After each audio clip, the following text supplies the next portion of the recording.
Hey everyone, just want to make a quick video on how you can fade a video out to black in Canva. It's pretty simple to do, so I'll go ahead and show you how to do it right now. So right here I have this basic video that I created and I added it to my page 1 on my timeline at the bottom. So if we want to fade this video out to black,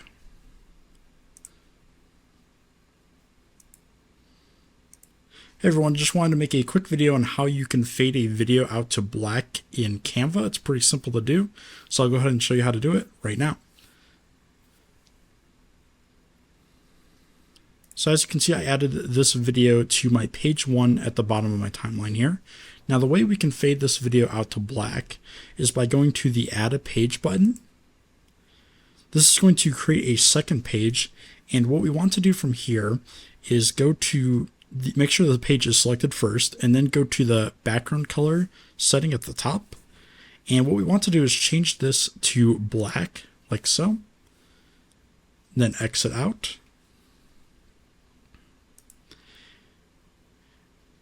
And so now what I'm going to do is I'm going to drag this to make the black a little bit shorter, like so.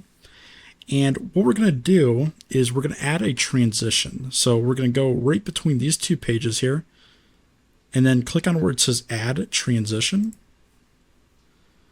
And we're going to add a dissolve transition. So if I select dissolve, what we can see now is when I play the video, it's going to play the video and then it's going to fade it out into black. Now we can change the duration of how long the fade lasts for. So by default, it's 0.5 seconds. Let's say we want to delay it. Let's say we want the duration to be 1 second. So it's going to fade out for 1 second instead of 0.5 seconds. So if I go ahead and hit play, because it's going to play the video, and now it's going to fade out for a total of 1 second. If we ever wanted to remove this, all we would have to do is go to the None on the Transitions page, and then go ahead and remove this page by either Control-Xing it or just clicking on Delete. And now we removed that fade out to black. So if this video helped you guys out, please leave a like. But that's going to do it for this video. Thank you so much for watching, and I hope this helped you out.